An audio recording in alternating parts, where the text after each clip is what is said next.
বিড়ালের মতো 500 বছর বেঁচে থাকার কোনো লাভ নাই, সিংহের মতো 1 ঘন্টা বাঁচতে চাই।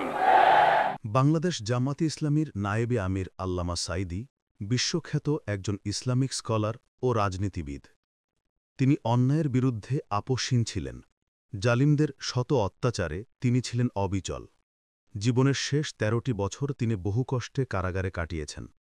তবুও জালিমদের কোনো ফাঁদে পা দেননি, জালিমের বর্ষতা স্বীকার করেননি।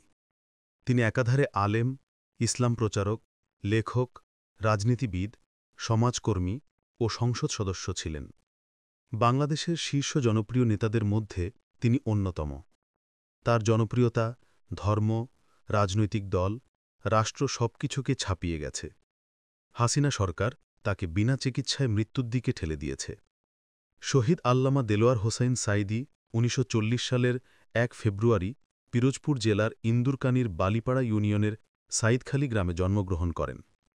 তার পিতা মরহুম ইউসুফ সাঈদী একজন আলেম, শিক্ষক ও ধর্মপ্রচারক ছিলেন।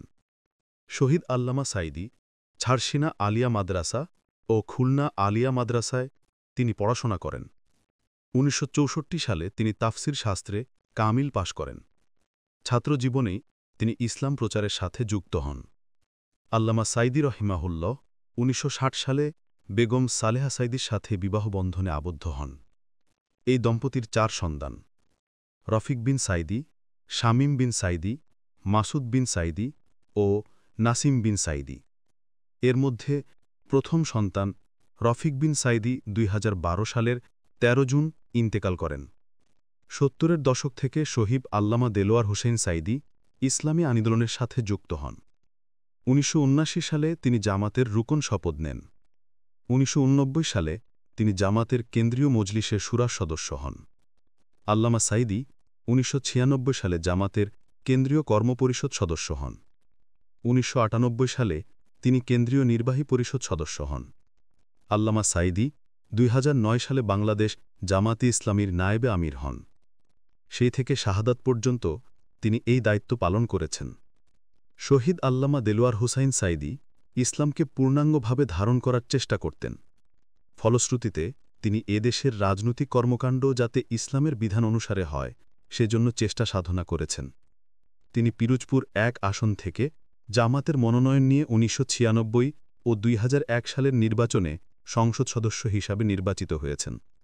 তার এলাকা হিন্দু অধ্যুষিত হওয়ার পরও তিনি বিপুল ভোটে নির্বাচিত হয়েছেন। পেশাগত জীবনে আল্লামা সাঈদী ছিলেন শিক্ষক ও লেখক। তার লেখা বই রয়েছে 77টি। 2023 সালের 13 আগস্ট রবিবার সকালে বুকের ব্যথায় অসুস্থ হয়ে পড়েন আল্লামা দেলাওয়ার হোসাইন সাঈদী। তাকে অ্যাম্বুলেন্সে করে কাশিমপুর কারাগার থেকে গাজীপুরের শহীদ তাজউদ্দিন আহমদ মেডিকেল কলেজ হাসপাতালে নেওয়া হয়। পরে সেখান থেকে পিজি হাসপাতালে পাঠানো হয়। কারা কর্তৃপক্ষের দীর্ঘসূত্রিকার কারণে গাজীপুর থেকে ঢাকায় আসতে সারা দিন ব্যয় হয়ে যায়। 13 তারিখ রাত 11টার পর তাকে পিজি হাসপাতালে আনা হয়। আল্লামা দেলাওয়ার হোসাইন সাঈদী দীর্ঘদিন ধরে উচ্চ রক্তচাপ, হৃদরোগ ও ডায়াবেটিসে ভুগছিলেন। প্রায় 84 বছর বয়সী আল্লামা দেলাওয়ার হোসাইন সাঈদীর হার্টে 5টি রিং পরানো ছিল। 14 আগস্ট রাত 9টায় পরিবারকে জানানো হয় তিনি 8:40 ইন্তেকাল করেছেন। পিরোজপুরে দুপুর 1টায় প্রথম জানাজা ও দুপুর 2টোয় দ্বিতীয় জানাজা শেষে তাকে আল্লামা সাঈদীর পারিবারিক কবরস্থানে দাফন করা হয়।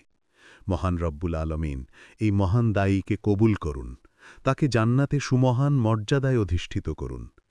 শুহাদা, সালেহীন, সিদ্দিকিন ও নবীগণের সাথে তাকে সম্মানিত করুন। আমিন।